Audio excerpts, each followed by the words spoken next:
Good morning, Britain. Harry's bombshell revelations as he speaks out overnight in America following that explosive interview here on ITV1. His criticism turns to Camilla, the Queen Consort, with Harry claiming his interests were sacrificed on her PR altar. She was the villain.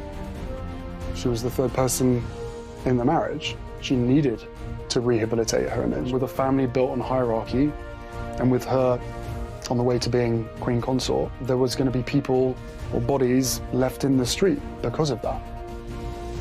Harry spoke about his hope that the so-called Fab Four would have brought him closer to his brother William.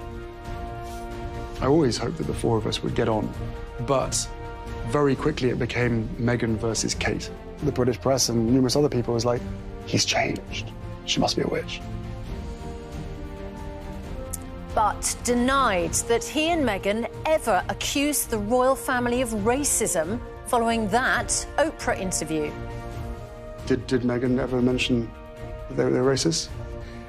She said there were troubling comments about there was concern colour. about his skin colour. Right. Wouldn't you describe that as essentially racist? I wouldn't, not having lived within that family.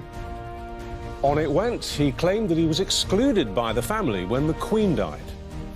All of the family members that live within the Windsor and Ascot area were jumping on a plane together, a plane with 12, 14, maybe 16 seats. You were not invited on that plane? I was not invited. But in a touching moment, detailed the private goodbye between grandson and granny. My aunt was there to greet me, and she asked me if I wanted to see her. She was in her bedroom.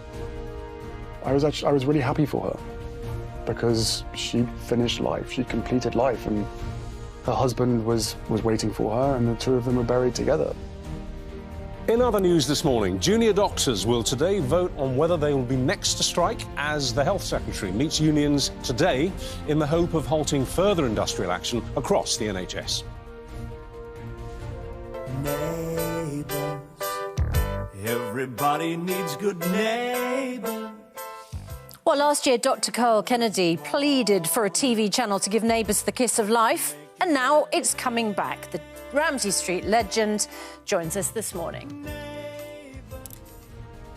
A windy day with heavy showers. The outlook this week remains unsettled. I'll have all the details of that and more coming up on Good Morning Britain.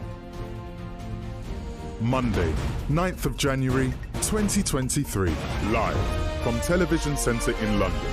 This is Good Morning Britain with Susanna Reid and Richard Madeley.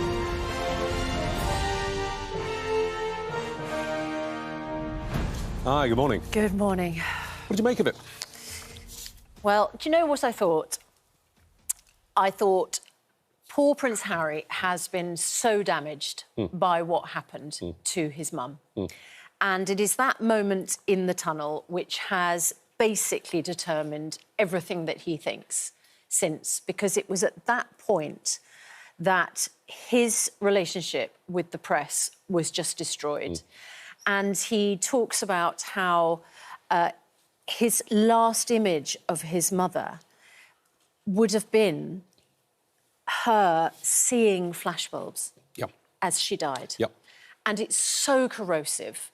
And he cannot forgive his own family for doing what he sees as a deal with the devil, having a relationship... His very words, deal with the devil. ...with the press, when he blames perhaps the press, the media, for the death of his mother. I agree with every word of that. I also thought that we were looking at a man who's now approaching middle age, basically, who is completely stuck. I don't see that he will ever be able to unpick that worldview that he's built around what happened. You're absolutely right. The pivotal moment was his mother's death, and that was all very moving, as it would be, when he spoke about that. He even talked about recreating that journey. Oh, driving through the tunnel at 65 miles an hour and all of that, which is, frankly, bizarre. I mean, that is a bizarre thing to have done repeatedly. Except I can imagine in his own mind, he's sort of investigating, isn't it? What was it in that tunnel that led to that catastrophic crash? Well, the fact, to be honest, that the driver was drunk and drugged up. Except that had a lot to do with it. Well, Prince Harry was says speeding. The only way he believes you could have lost control of that car was if you were blinded by a a light bulb. He may or may not be right, but there's no evidence or proof that that's exactly what happened. And also, I'm sorry to say this, but his mother wasn't wearing his seatbelt. And if you're in a collision with a concrete pillar at 65 miles an hour, you're not wearing a seatbelt in the back or the front of a car, you're going to be in trouble. And she died of internal bleeding because of the impact, and the torsion on her body was so great that it ripped openings inside, and she bled to death internally. And they didn't know that until it was too late to save her. The trouble is that he blames the fact that she was being followed by the flashbulbs, by the PAPs. And I think, and the trouble is that has just determined the course of his. Well, as I say, it's frozen him. It's frozen him in time, and I think he'll go on thinking and saying these things until he's an old man. I thought it was really painful to watch, actually, to see a human being in a vice almost of their own making, completely screwed in tight and unable to see around it or talk around it. It was very, very sad. I found it a very sad experience watching it, to be honest. I think it's... I do understand where it's all come from. I'm not sure where it's all going, because he talked very openly, revealed, you know, lots of private stuff, of course. Oh, yeah. Criticised his family for also revealing private stuff. I mean, you know, Tom Bradby said, don't you think that this is a sort of intrusion of their privacy?